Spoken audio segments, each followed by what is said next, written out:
தெரியுமா, இங்க வந்துட்டு அரசியல் மாண்புன்னு ஒன்று இருக்கு. இவர் யார் யாரை பார்க்கணும், ஏன் இவர் கூட போய் பார்க்க கூடாது, ஏன் இவர் கூட போய் பேசக்கூடாது அப்படின்னு சொல்லிட்டு வெளியில இருந்து எல்லாம் டிசைட் பண்ற அளவுக்கு இந்த சமூகம் மாறி போச்சு. ஏன்னா அரசியல்ல உன் வீட்டுக்கு மட்டும் நீ பார்க்கல, ஒட்டுமொத்த சமூகத்துக்கு நீ பார்க்கற. இங்க அடி உள்ள சமூகம் எப்ப தெரியுமா உருவாகும்? தப்பான தலைவரை தேர்ந்தெடுத்தீங்கன்னா உருவாகும். ஐயா, நீங்க இப்படி கான்ட்ராக்டுக்கு காசு வாங்கிட்டு பண்றீங்களே, ஆனா உங்க தலைவர் வந்துட்டு நியூஸ்ல வந்துட்டு எல்லாம் வெளிப்படையான பிட்டிங் நடக்கும், இங்க எதுவுமே ஊழல் நடக்காதுன்னு பேசுறாங்களே, எப்படி ஐயா? ஐயா, அதுக்கு தான் மீடியா அவர் பார்த்துப்பாரு, இங்க கேடியா நாங்க பார்த்துப்போம்.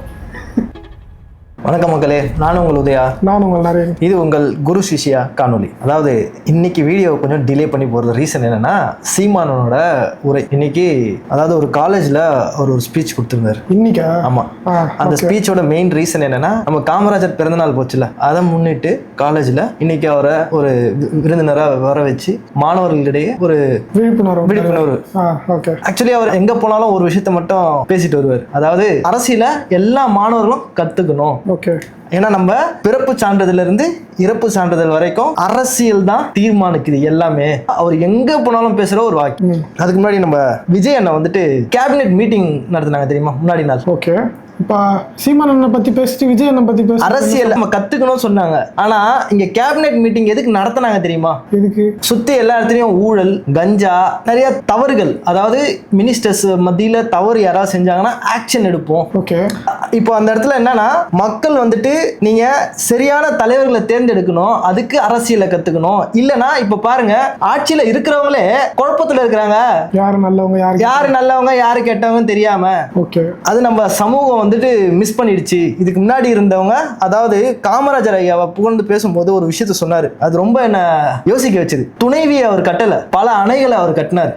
ஆனா அதுக்கப்புறம் வந்தவங்க அணைய கட்டல, துணைவி மேலதான் கண்ணே வச்சிருக்காங்க. ஓகே, உண்மைதான். ஒரு துணைவியா இருக்கு, பல துணைவிகளோட. இத பர்சனலா அட்டாக் பண்ணணும்னு சொல்லல. ஆக்சுவலி பர்சனல் வந்து அவர் இம்பார்ட்டன்ஸ் கொடுக்கல காமராஜர். அவர் நினைச்சது எல்லாம் பொது நலம், மக்கள் நல்லா இருக்கணும். நம்ம கல்வியை கத்துக்கல, ஆனா கல்வி எல்லாருக்கும் போய் சேரணும். அதுக்காக என்ன பண்ணணுமோ அதை பண்ணாரு. விவசாயம் செழிப்பா இருக்கணும், என்ன பண்ணாரு? சர்வாதிகார ஆட்சியும் அங்க பண்ணாரு, சுயநலமற்ற சர்வாதிகார ஆட்சி. உதாரணத்துக்கு எதை சொல்லியிருப்பாரு நினைக்கிற? சர்வாதிகார ஆட்சி தெரியல. இப்போ அணை கட்டணும்னாக்கா பல நிலங்களை எடுக்க வேண்டியது இருக்கும். யாருகிட்ட இருந்து? மக்கள்கிட்ட இருந்து. அப்போ அந்த ஓட்டு வந்துட்டு அவருக்கு விழாது. அவர் அரசியல் லாபத்துக்காக அதை கட்டல, மக்கள் நலனுக்காக அதை கட்டணாருன்றத தெளிவா சொல்றாங்க. இங்க சில பேர் வந்துட்டு அற்ப ஓட்டு அரசியலுக்காக எதேதோ பேசுறாங்க. அதாவது ஒரு தலைவனை நீங்க எப்படி தேர்ந்தெடுக்கணும்னா, சுயநலமற்றவனா இருக்கானா, மக்களுக்காக அவன் சேவை செய்வானா? கரெக்ட் தான். அது முன்னாடி இருந்து எல்லாரும் சொல்றது அதுதான். ஆக்சுவலா பாலிடிக்ஸ் தெரிஞ்சவங்க என்ன சொல்லுவாங்கன்னா, சுயநலம் இல்லாம மக்களுக்காக செய்யறவங்கள தான் செலக்ட் பண்ணணும்னு சொல்லுவாங்க. ஆனா மக்கள் கடைசியா வந்துட்டு என்ன பண்ணுவாங்கன்னா, அதெல்லாம் பத்தி யோசிக்கவே மாட்டாங்க. இது நம்மளுக்கு அவங்க சுயநலமா யோசிச்சு அவங்களுக்கு என்ன வருது பார்த்து அவங்களுக்கு ஓட்டு போடுவாங்க. காமராஜர் ஐயா யார் தேர்ந்தெடுத்தா? இதே சமூகம். ஓகே, அந்த சமூகத்தை, அதாவது புத்தியை வந்துட்டு யூஸ் பண்ணாத அளவுக்கு மக்கி வச்சது யார் தெரியுமா? அதுக்கு அடுத்த வந்து தலைவர்கள். கரெக்ட்.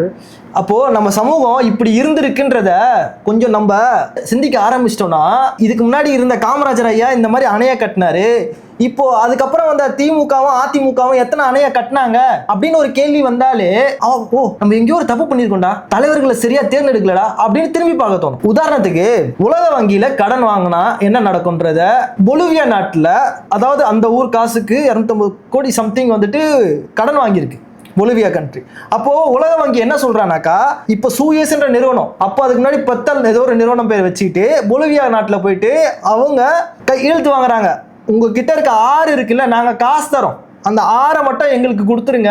நாங்க, அதாவது ஆறை எது கொடுக்குறாங்கன்னா வாட்டர் சப்ளைவை நாங்க எடுத்து பண்றோம், ஒரு பிஸ்னஸ், உங்களுக்கு காசு தேவையில்ல. அப்போ அவன் கையெழுத்து வாங்கி எல்லாம் பண்றான். எல்லா இடத்துலையும் புரட்சி வெடிக்குது. அடிப்படை குடிநீர், விவசாயம் எல்லாத்துக்குமே அந்த தண்ணீர் வச்சுதான். அதை பிஸ்னஸ் ஆகிட்டீங்களேன்னு சொல்லிட்டு போராட்டம் வெடிக்குது. போராட்டத்துல நிறைய பேர் உயிர் போகுது. அதுக்கப்புறம் அந்த நாட்டை விட்டு அந்த நிறுவனம் வெளியில போகுது. அதுக்கு காரணம் என்ன? உலக வங்கி கிட்ட போயிட்டு நீ கடனை போய் நிக்கிறனால. ஓகே, இப்போ அந்த கண்ட்ரியில அவனை துரத்தி அடிச்ச அதே கம்பெனி ஜஸ்ட் பேரை மாத்தி சூயஸ்ன்னு வந்து உள்ள வந்திருக்கு, கோயம்புத்தூர்ல வந்திருக்கு, இப்ப சேலத்துல வந்திருக்கு. அதாவது நம்ம என்ன சொல்ல வந்தோம், இப்போ 10,000 கோடி ஆல்ரெடி கடன்ல இருந்தது. நீங்க என்ன பண்ணிருப்பீங்க? இப்போ ஒரு 1.25 கோடி வாங்கியிருக்கீங்க. இப்போ அந்த கடன்ல உங்ககிட்ட போட்ட கான்ட்ராக்ட் என்ன? ஒருத்தன் சும்மா கடன் கொடுப்பானா? நான் ஒன்று கேட்குறேன், ஐயா எனக்கு கொஞ்சம் கடன் வேணும் ஐயா, 1,00,000 ரூபா தாங்கயா அப்படின்னா என்ன சொல்லுவாங்க? ஏதாச்சும் இப்போ ஒன்று உங்கள் மேலே இருக்க சொத்து ஏதாச்சும் இருக்கா அப்படின்னு கேட்பாங்க. யாராச்சும் உங்களுக்கு சைன் போடுறதுக்கு யாராச்சும் இருக்காங்களான்னு கேட்பாங்க. இது ரெண்டு தேவை. இப்போ அரசு வந்து கடன் வாங்கணும்னா அதே தான். அதாவது சிஎம் ஜோசப் விஜய் அவரோட நிலம், அவரோட வீடு, ஆதவர்ஜுனா அவர் வீடு எல்லாத்தையும் நாங்கள் கொடுக்குறோம். நாட்டை தான் வச்சு வாங்குவாங்க. அதனால தான் சூயஸ் நிறுவனம் உள்ள வருது, டெவலப் ஆகுது. ஓகே, இப்போ 25 வருஷம் கான்ட்ராக்ட் ஏன் போடுறீங்க? ஆமாம், கரெக்டு தான். அது கரெக்டான கொஸ்டின் தான். ஏன்னா இவங்க கவர்மெண்ட்டே 5 வருஷம் தான். ஐயா, நம்மளோட பொருளாதாரம் வளரலையா? ஓகேவா, பொருளாதாரம் டெவலப், வேலை இல்லை அப்படின்னா காமராஜ் ஐயா இருக்க சொல்ல சரியா, எத்தனை பிரிட்ஜு கட்டினாரு? அந்த காசு எங்கேருந்து வந்திருக்கும்? சென்ட்ரல் கவர்மெண்ட் கிட்ட இருந்து. சென்ட்ரல் கவர்மெண்ட், ஸ்டேட் கவர்மெண்ட் சும்மா தமிழ்நாட்டில் எந்த வருமானம் வராமல் அவங்க கொடுத்துட்டு இருந்தாங்களா? இல்லை, தமிழ்நாட்டில். அப்போ என்ன வருமானம் இருந்தது தமிழ்நாட்டில்? விவசாயம் தானே. இந்த மக்களுக்கு கொஞ்சம் கூர்மையா சிந்திக்க தெரியுதா? அன்னைக்கு என்ன இருந்தது மக்களை பத்தி பேசும்போது தான் நான் சொல்ல வந்தது என்னன்னா, இப்போ காமராஜர் ஐயாக்கு அப்புறமேட்டு வந்த அரசியல்வாதிகள்லாம் மக்களை எப்படி தெரியுமா வச்சுட்டாங்க? ஃபர்ஸ்ட் அவங்க கிட்ட வந்து ஒரு ஆசையை தூண்டுறாங்க. சதுரங்க வேட்டை, எப்படி வாழணும், இதெல்லாம் உங்களுக்கு வந்து அடிப்படை. அதாவது mobile phone, car, Ferrari car, இதெல்லாம் வந்து உங்களுக்கு அடிப்படைன்னு சொல்லிட்டு ஆசையை தூண்டிடுறாங்க. தூண்டினதுக்கு அப்புறம் மக்கள் அதுக்குள்ள போயிடுறாங்க. போனதுக்கு அப்புறமேட்டு மக்களை வந்து அந்த ஆசையை அடையிறதுக்கு கஷ்டப்பட வைக்கிறாங்க. ஓகேவா, அதுக்கு கஷ்டப்படும் போது மக்கள் வந்து இந்த பாலிடிக்ஸ் இருக்குல்ல, இதை பெரிய விஷயம் பார்க்க மாட்டாங்க. அவங்களுக்கு அதுல நிறைய ஃபோக்கஸ் போயிடுது, இதுல ஃபோக்கஸ் இருக்க மாட்டேங்குது. அப்ப என்ன ஆகுது, எனக்கு என் வாழ்க்கை முக்கியம், இதெல்லாம் உட்காந்து எவன் யோசிச்சு இருப்பான்? அதை தானே அவர் சொல்றாரு. அன்னைக்கு காமராஜர் ஐயா இதை பண்ணனாலதான் விவசாயம் அன்னைக்கு செழிப்பா நடந்தது. அதுதான். அதுல இன்னொரு முக்கியமான விஷயம் என்னன்னா, படிப்பு, மருத்துவம், நீர் இது மூணும் எவ்வளவுக்கு எவ்வளவு கஷ்டமாக்குறோமோ மக்களுக்கு, அவ்வளோ மக்கள் வந்து மத்ததை பத்தி யோசிக்க மாட்டாங்க. அப்படியே அவங்கள அடைச்சிருவாங்க. ஐயோ, நம்ம சாப்பாடு வேணுமே, நாளைக்கு சாப்பாடு வேணும், நாளைக்கு தண்ணி வேணும், நாளைக்கு தங்குறதுக்கு இடம் வேணும், அதுக்கு என்ன பண்ணணும்னு ஓடுவாங்க. அது மட்டும் தேவைன்றதுனால அதுக்கு மட்டும் ஓடிட்டே இருப்பீங்க, மற்றதை பத்தி யோசிக்க மாட்டாங்க. இதை வச்சுதான் இவங்க பாலிடிக்ஸ் பண்றாங்க. சரி, இப்போ இன்னொரு விஷயம், அதாவது காமராஜர் ஐயாவோட அறிவு எந்த அளவுக்கு இருந்திருக்கு, தைரியம் எந்த அளவுக்கு இருக்குன்றத சீமானண்ணா ஒரு சாம்பிள் சொன்னாரு. அதாவது நேரு இருக்காருல்ல, அவர் சில டைம்ல டிசிஷன் எடுக்கிறதுக்கு யோசிச்சுட்டு இருப்பாங்க, பிரைம் மினிஸ்டர். அப்போ இவர் போனாருன்னா, ஏன் இவ்வளோ ஒரு மாதிரி சிந்தனையில ஒரு மாதிரி கஷ்டப்பட்டுட்டு இருக்கீங்க, என்ன அப்படின்னு. இந்த மாதிரி சைனாவோட ஒரு வார், இந்த வாரில் நம்ம தோத்துட்டோம், காரணம் நம்மள்ட்ட ஆயுதங்கள் இல்லை. அப்போ நம்ம ஆயுதங்கள் வேணும்னா என்ன பண்ணோம், வாங்க வேண்டியது தானே? இல்லை, ஆல்ரெடி போட்டிருக்கு கான்ட்ராக்ட், அமெரிக்கன் வந்து தரேன்னு சொல்லியிருக்காங்க, ஆனால் அவங்க ஏதோ கேரண்டி கேட்குறாங்க. ஏன் என்ன கேட்குறாங்க அப்படின்னு கேட்க சொல்ல, ஏதாவது ஷூரிட்டி என்ன இருக்கு, அதனால தரமாட்டுறாங்க, ஒன்றும் வெளியே வரல அங்கேருந்து ஆயுதம். ஓகே, அவங்க நம்மளையா, சரி இங்கே அமெரிக்கன்காரனோட ஏதாவது பொருள் இருக்கா அப்படின்னு கேட்டாராம். ஆமாம், அமெரிக்கன் எக்ஸ்பிரஸ் பேங்க் இருக்கு, வீட்டு மூடு. உடனே அங்கேருந்து எல்லாமே வந்துருச்சான். புரியுதா? அமெரிக்கா எவ்வளோ வலிமை வாய்ந்த ஒரு நாடு, அதை எதிர்கொள்றதுக்கு இவங்க பேசின சிம்பிள் விஷயம் பம்ப மாட்டாங்க. ஐயா முதலாளி ஐயா, நீங்கள் என் குழந்தைங்கள, என் ஊர் மக்களை நீங்கள் கப்பலில் போகிறப்ப கூட சுட்டு தள்ளுங்கய்யா, நாங்கள் அமைதியாக இருக்கோம் ஐயா, நீங்களே வந்து சொல்லுங்கய்யா, நான் தான் அவங்கள பாதுகாப்பேன், உங்கள் மேலே யார் கை வச்சாலும் அப்படின்னு பேசுவாங்க. இந்த மக்களுக்கு தெளிவாக ஒரு விஷயம் புரிஞ்சுக்கணும். இன்னைக்கு சீமானன் ஒரு சொல்கிறப்ப நான் ரிவைண்ட் பண்ணிக்கிட்டது என்னன்னா, எனக்கு நீ தண்ணி தரலையா, உனக்கு நான் எலக்ட்ரிசிட்டி தரமாட்டேன். அதான் அவர் ரொம்ப வருஷமா சொல்லிட்டு தான் இருக்காரு. இதை பிராக்டிகலி இதெல்லாம் வாய்ப்பு இல்லை ராசா, இதெல்லாம் வாய்ப்பே இல்லை பேசுகிற மக்கள் பல பேர். ஐயா, வாய்ப்பு இல்லாதவர் காமராஜர் என்னையா பண்ணாரு? அதுதான் சொல்கிறேன்னு, காமராஜர் படம் எடுக்கிறாங்க, காமராஜர் இப்போ படி கேட்குறாங்க. ஆக்சுவலாக இந்த ஊரில் கிங் ஃபோட்டோ வச்சுருக்காங்கல்ல, ஆமாம், அந்த மாதிரி எல்லா கவர்மெண்ட் ஆஃபீஸ்லேயும் ஸ்கூல்லையும் வாசல்லையும் காமராஜர் ஃபோட்டோ வைக்கணும். அதான் விஜய் அண்ணன் ஃபோட்டோ வைப்பாங்க. இப்போ ஊராட்சி தலைவர், ஊராட்சி எல்லாருமே வந்துட்டு விஜய் அண்ணன் ஃபோட்டோ பெருசாக வச்சுட்டு, கமிஷன் அப்படி தள்ளு, நோட்டு கட்ட, உன் வேலையை நான் முச்சிடுறேன், அந்த கான்ட்ராக்ட் தானே, இந்த கான்ட்ராக்ட் தானே, முச்சிடுறேன். ஐயா, நீங்கள் இப்படி கான்ட்ராக்டுக்கு காசு வாங்கிட்டு பண்ணுறீங்களே, ஆனால் உங்கள் தலைவர் வந்துட்டு நியூஸில் வந்துட்டு எல்லாம் வெளிப்படையான பிட்டிங் நடக்கும், இங்கே எதுவுமே ஊழல் நடக்காதுன்னு பேசுகிறாங்களே, எப்படி ஐயா? ஐயா, அதுக்கு தான் மீடியா அவர் பார்த்துப்பாரு, இங்கே கேடியா நாங்கள் பார்த்துப்போம். அது ஏன் சிரிக்கிறேன்னா, எனக்கு அது பார்த்தா அவங்கள பார்க்கும்போது எனக்கு ஜோக்கர்ஸ் மாதிரி தெரியுது, என்ன நினச்சிட்டு இருக்காங்கன்னு தெரியல. ஒரு விஷயமும் வீடு இடிக்கிறாங்க, 40 வருஷம் 35 வருஷம் வாழ்ந்த இடத்த காலி பண்ணுன்னு சொல்கிறாங்க. அரசாங்கம் எலக்ட்ரிசிட்டி கொடுத்தது, அங்கே தண்ணி கொடுத்தது, ரோடு போட்டுச்சு, எல்லா வேலையும் பண்ணிச்சு. இப்போ அந்த குடும்பங்களை ஒதுக்கி வைக்கிறீங்களே, வேற இடத்துக்கு போங்கன்றீங்களே, 10 நாள் டைம் தரேன்றீங்களே. இப்போ நான் வந்து அரசாங்கத்தை தேர்ந்தெடுத்துட்டேன். இந்த அரசாங்கம் இந்த உயர்நீதிமன்றம் ஒரு டிசிஷன் கொடுத்துதுப்பா, நாங்க மதிக்கிறோம்ப்பா உயர்நீதிமன்றத்தை, எங்களுக்கு வழி வேற எதுவும் இல்லை, அரசாங்கம் தான் இருக்கு. இப்போ நாங்க அரசாங்கத்துக்கிட்ட வந்திருக்கோம், எங்களுக்கு தெரியாது, இதுக்கும் எங்களுக்கும் சம்மந்தமே இல்லை, உயர்நீதிமன்றம் தான் அந்த வேலையை பண்ணிச்சு, நாங்க அதில் இன்டர்ஃபியரே ஆக முடியாதுன்னு பேசுறதுக்காக நாங்க உங்களை தலைவராக தேர்ந்தெடுக்கிறோம். இதுக்காகவா இந்த அரசாங்கத்தை தேர்ந்தெடுக்கணும் இந்த மக்கள்? அதாவது இவங்க ஓட்டு போடலன்னு வச்சுக்கோங்க, நாங்க ஓட்டு போடல, இந்த டிவிக்கோட சப்போர்ட்டர்ஸ் இருக்கீங்களா, நீங்க வந்து தலைவராக தேர்ந்தெடுத்தீங்கன்னா தாவேகா அரசாங்கத்தை, அந்த அரசாங்கம் அந்த மக்கள் 8 கோடி மக்களுக்கும் சேர்ந்து அரசியல் பண்ணவா இல்லை வெறும் 1.5 கோடி மக்களுக்கு நடிச்சுட்டு? இல்ல ஆக்சுவலா அது எப்படி சொல்ல முடியும்? இந்த ஏரியா மக்கள் ஓட்டு போட்டாங்க, இந்த ஏரியா மக்கள் ஓட்டு போடல. அதாவது கீழே கமெண்ட்ஸ்ல வந்து எழுதுறாங்க பத்தியா, அதுல எவ்வளவு பேர் நக்கலா போயிட்டு விசில் ஊதுங்க காதுல. இன்னைக்கு ஊர்ல இருக்கிற எம்எல்ஏ பேரும் தெரியாம பல பேர் இருப்பாங்க. அப்படியேப்பட்ட சமூகம் நீ தேர்ந்தெடுத்தவர் யாருன்னே தெரியாதுன்னா மீதி இருக்க மக்கள் எவ்வளவு பேர் பாதிப்பாங்க. அந்த மாதிரி தான் இவங்களும் பாதிச்சிருக்காங்க. நீ தேர்ந்தெடுத்த அவன் என்ன சொல்றான், விஜய் அண்ணனால நான் வந்தேன், அவ்வளவுதான். என்ன பண்றது? நம்ம திரும்ப திரும்ப ஒரு வீடியோலயும் சொல்றோம், மக்கள் யோசிக்கணும், மக்கள் யோசிக்கணும்னு. மக்கள் கையில தான் இருக்கு எதுவா இருந்தாலுமே. அவங்க முடிவு பண்றாங்க. Every action there is an equivalent opposite reaction சொல்லுவாங்கல்ல, அதான் நியூட்டன்ஸ் லா தான் எல்லாத்துக்குமே. நீங்க என்ன பண்றீங்களோ அதுதான் டெய்லி தமிழ்ல சொல்லணும்னா விதை விதைத்தவன் விதை இருப்பான்.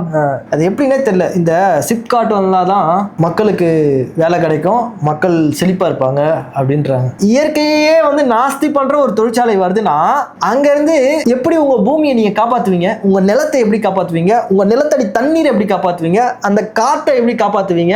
இன்னொரு விஷயம் கூட சொல்லணும். நான் இந்த சிப்காட்னு சொல்லும் போது நம்ம ஸ்கூல்ல இருந்து, அடிப்படை ஸ்கூல்ல இருந்து எப்படி பேச ஆரம்பிச்சிட்டாங்கன்னா, சகதின்னு இருக்குல்ல, அந்த சகதி பார்த்தாலே அருவருப்பா பாக்குற மாதிரி. ஆக்சுவலா சகதிக்கும் சாக்கடைக்கும் டிஃபரெண்ட் இருக்கு. சொல்லு. சாக்கடைன்றது சீவேஜ் போறது, சகதின்றது சதுப்பு நிலம், விவசாயம் பண்றோம்ல, அதை பார்த்தாலே ரெண்டுத்தையும் ஒரே மாதிரி பார்க்குற அளவுக்கு தான் ஸ்கூல்ல எஜுகேஷன் இருக்கு. பசங்களுக்கு அந்த விவசாய நிலத்துல காலை வைக்கணும். என் மைண்ட் செட் அப்படிதான் இருந்துச்சு. ஒரு 10-15 வயசு வரைக்கும் விவசாய நிலத்தை பார்த்தா அதில் காலை கத்தி யோசிப்பேன். அது அருவருப்பான விஷயம்னு பார்ப்பேன். அதை சொல்லித்தரத்துக்கு எந்த ஸ்கூல்ல சொல்லித்தர மாட்டாங்க. அதை இதுக்கும் உள்ள டிஃபரன்ஸை மட்டும் சொல்லி கொடுத்தாலே அவ்வளோ. ஏன் ஷூ போட்டுன்னு வரலன்னா ஃபைன் போடுறதுதான் நம்ம ஸ்கூல்ல சொல்லி தராங்க. பிரச்சனை என்னன்னா, அதுக்குள்ள நம்ம போறதை விட கல்வியில நீங்க என்ன கத்துக்கணும் அதை கத்துக்கிறப்பவே அது ஆட்டோமேட்டிக்கா அதெல்லாம் சிந்தனை மாறும். அரசியல்ல நீங்க கத்துக்கிட்டீங்கனாலே இந்த மாதிரி சின்ன சின்ன விஷயத்துல நீங்க மாற்றத்தை எடுத்துட்டு வந்துடுவீங்க. அரசியல் நீங்க கத்துக்கலன்னா இந்த மாதிரி ஆடு மந்த மாதிரி ஒருத்தவங்க என்ன பண்றாங்களோ அவங்க பின்னாடி போயிட்டே இருப்பீங்க. அதுதான் நான் சொல்ல வந்தேன். நீங்க அரசியலை கத்துக்கிட்டீங்கனால முடிஞ்சு போச்சு. நல்ல விஷயம் எது, தேவையான விஷயம் எதுன்னு நீங்க பகுத்தறிவா பிரிச்சு மேஞ்சிருவீங்க. கரெக்டான பாயிண்ட். பசங்களை சிந்திக்க வைக்கணும், குழந்தையில இருந்தே சிந்திக்க வைக்கணும்ன்ற, அவங்களா சிந்திக்கணும்ன்ற, அது யாரும் பண்றது இல்லை இங்க. நான் என்ன சொல்றேன்னு நீ அதை கேளு. இன்னொரு விஷயம் சொன்னாரு, என்ன தெரியுமா? இங்க வந்துட்டு அரசியல் மாண்புன்னு ஒன்று இருக்கு. இவர் யார் யாரை பார்க்கணும், ஏன் இவர் கூட போய் பார்க்கக்கூடாது, ஏன் இவர் கூட போய் பேசக்கூடாது அப்படின்னு சொல்லிட்டு வெளியில இருந்து எல்லாம் டிசைட் பண்ற அளவுக்கு இந்த சமூகம் மாறி போச்சு. ஓகே, நீ ஏன் அவங்கள போய் பார்த்த, நீ ஏன் இவங்கள போய் பார்த்த? இப்போ அந்த இடத்துல ஒரு விஷயம் சொல்றாரு, என்னன்னா மனித மாண்பு வேற, அரசியல் வேற. அதுக்கு ஒரு எடுத்துக்காட்டு காமராஜர் ஐயா இருக்க சொல்ல காலத்துல காமராஜர் ஐயா தோத்துட்டார், அண்ணா அவங்க ஜெயிச்சிருக்காங்க அண்ணா பீரியட்ல. இப்போ அண்ணா வந்து ஒரு அமெரிக்கன் விசிட் போறாரு. அங்கே நெக்சன் சொல்லிட்டு ஒரு பெரிய ஒரு லீடர் யாரோ ஒருத்தர் இருக்காங்க, ஒரு அரசியல் வந்து அண்ணா வந்து அவர் போய் பார்க்கணும்னு சொல்றப்ப அவர் வந்து மறுத்துடுறாரு. அதே நெக்சன் இந்தியாவுக்கு வர சொல்ல தோல்வி அடைஞ்ச காமராஜரை பார்க்கணும்ட்டு அவரு அங்க வராரு, காமராஜர் மறுத்துடுறாரு. என் அண்ணாவே நீ பார்க்கலன்னா நான் ஏன் உன்னை பார்க்கணும்? எதிர்கட்சி. ஓகே, பட் ஆனா இல்ல நீங்க அண்ணாவை காமராஜரை கம்பேர் பண்றது ஓகே, சீமான் அவர் சொல்றது ஓகே, பட் ஆனா நீங்க இப்ப அண்ணாவை நீங்க சீமான் கூட ஒப்பிடுறீங்க, நல்லது பண்ணணும்னு நினைக்கிறாரு, ஓகே. இங்க இருக்க காமராஜர் யார் இருக்கா? அண்ணா யாரை வளர்த்து விட்டா?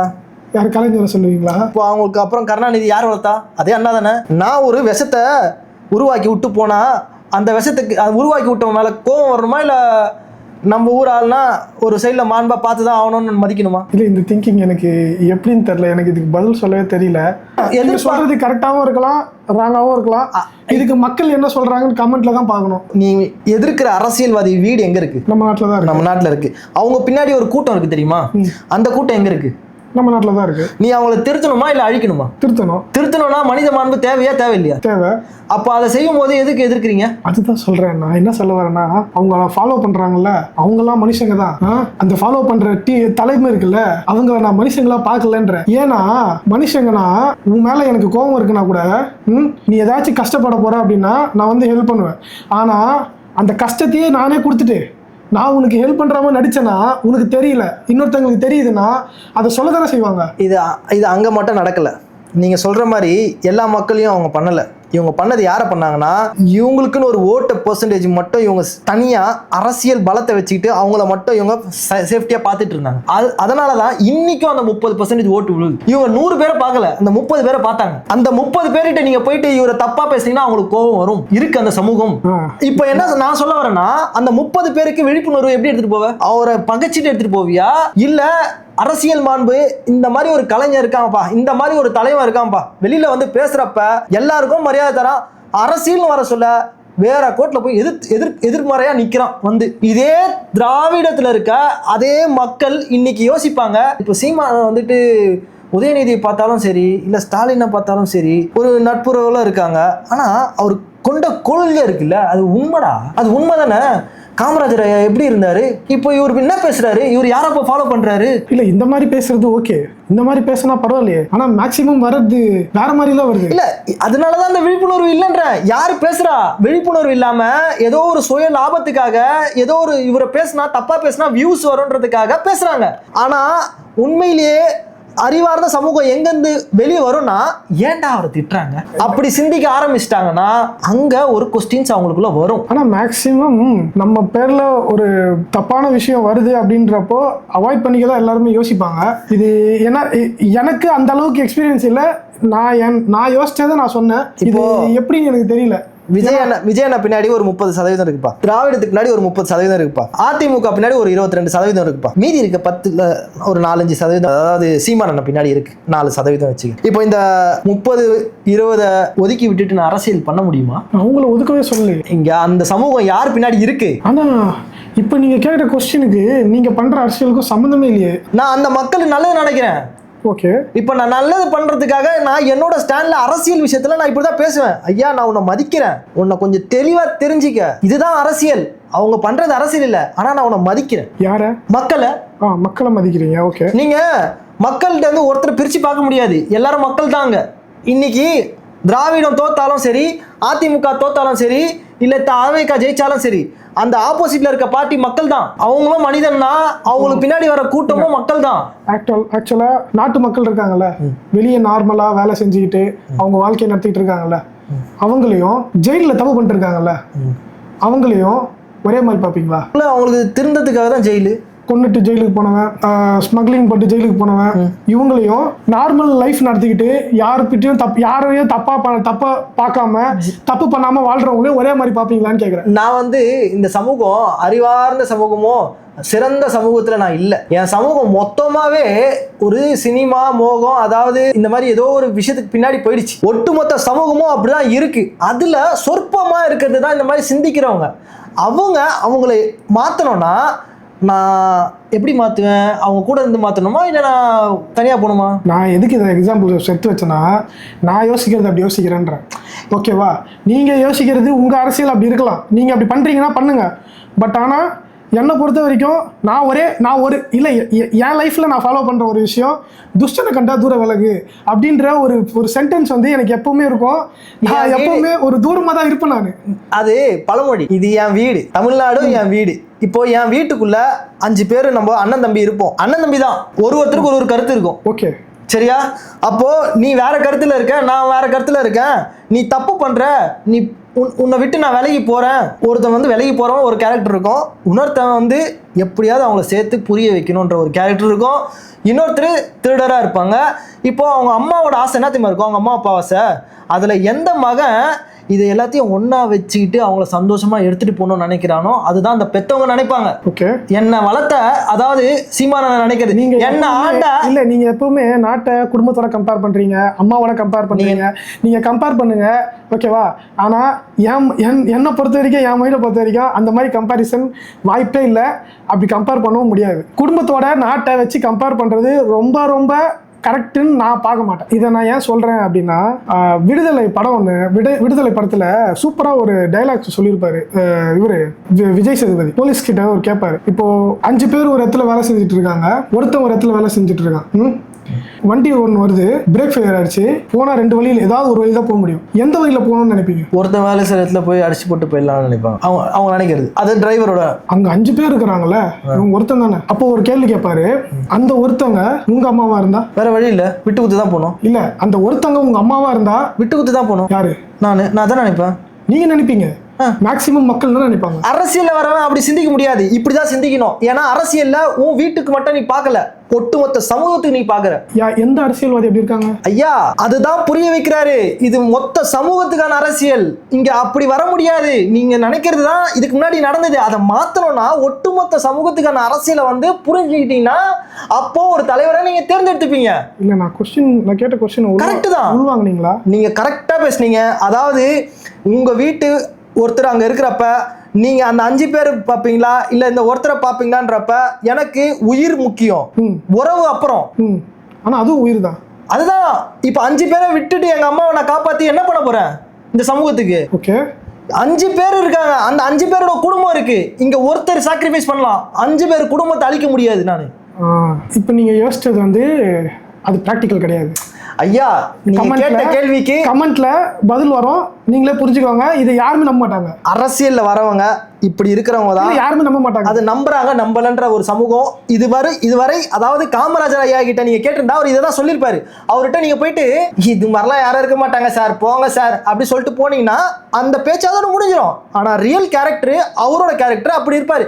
கல்யாணம் பண்ணாம வாழ்ந்தவர் அப்படி இருக்கிறவர் தான் அப்படி இருந்திருப்பாரு. இப்ப அந்த மாதிரி இல்லையே யாரும். ஐயா, நீங்க தேடி எடுக்கணும்ன்ற இப்போ வைரத்தை போற வழியெல்லாம் கிடைக்காது, சரியா? அதுக்காக நீங்க தேடி எந்த கல்லு எப்படி அதை கண்டுபிடிச்சு அதுக்காக உழைக்கணும். ஈஸியாலாம் நீங்க தேடி எடுக்க முடியாது. இப்ப நீங்க சொன்னீங்க பாத்தீங்களா, அந்த மாதிரி தேடுறதுக்கு முதல்ல மக்களுக்கு டைமே இல்ல. அந்த மாதிரி தான் ஒரு நாட்டை உருவாக்கி வச்சிருக்காங்க. அதுக்கு இருங்க, இதுக்கு முன்னாடி இருந்த வலையொலின்றது இவ்வளோ ஸ்ப்ரெட்டா இல்ல. இன்னைக்கு அந்த வலையொலி எல்லார் கையிலயும் போய் சேர்ந்துருக்கு. அதாவது போய் ஜெயிக்கும்னு நினைச்சிட்டே இருந்தா அந்த வலையொலி தான் பெருசா யூஸ் பண்றாங்கன்ற அந்த பொய்க்கு. அதுதாங்க, விஜய் அண்ணா வருவாரு நல்லது செய்வாரு, விஜய் அண்ணா வருவாரு நல்லது செய்வாரு, இப்படியே பேசிதான் ஓட்டு போட்டாங்க. இப்ப இன்னைக்கு வீடு காலியாவதா, இடிக்கிறாங்களா? விஜய் அண்ணால ஒண்ணுமே பண்ண முடியல அப்படின்னா அப்ப என்ன நினைப்பாங்க? அதை விட ஒண்ணு வேணும்னு நினைப்பாங்க. யாரு அங்க இருந்து மாறும்? யாருக்கு அடி விழுதோ அவன் தான் நினைப்பான். யாருக்கு அடி விழாம உக்காண்டு இருக்காங்களோ அவன் நினைக்க மாட்டான். இங்க அடி விழுற சமூகம் எப்ப தெரியுமா உருவாகும்? தப்பான தலைவரை தேர்ந்தெடுத்தீங்கன்னா உருவாகும், அது தானா உருவாகும். ஓகே, அப்போ கள்ளக்குறிச்சியில அந்த இடத்துல யாரெல்லாம் அடிபட்டாங்களோ அவங்களாம் மாறிடுவாங்கன்றீங்க. அவங்கள சுத்தி இருக்கிறவங்களும் யோசிப்பாங்க, அவங்க மட்டும் இல்ல. அப்போ அடுத்த எலெக்ஷன்ல, இந்த வர எலெக்ஷன்ல அங்க ஒரு டிஃபரன்ஸ் நடக்கும். அடி விழுந்தா மாறும். ஓகே, வெயிட் பண்ணி பார்ப்போம். கண்டிப்பா. மக்களே, நீங்களே சொல்லுங்க இந்த வீடியோ எப்படி இருந்தது, கமெண்ட் பாக்ஸ்ல மென்ஷன் பண்ணுங்க. நாங்க எங்க 2 பேரோட உரையாடல்ல ஏதாவது தவறு இருந்தாலும் சொல்லுங்க, சரி இருந்தாலும் சொல்லுங்க, யாரோட கருத்து கரெக்ட்னு. ஸோ மீண்டும் ஒரு நல்ல வீடியோடன் திரும்ப சந்திப்போம். அதுவரை உங்களிடமிருந்து விடைபெறுவது உங்கள் உதயா மற்றும் உங்கள் நரேன். பாய்.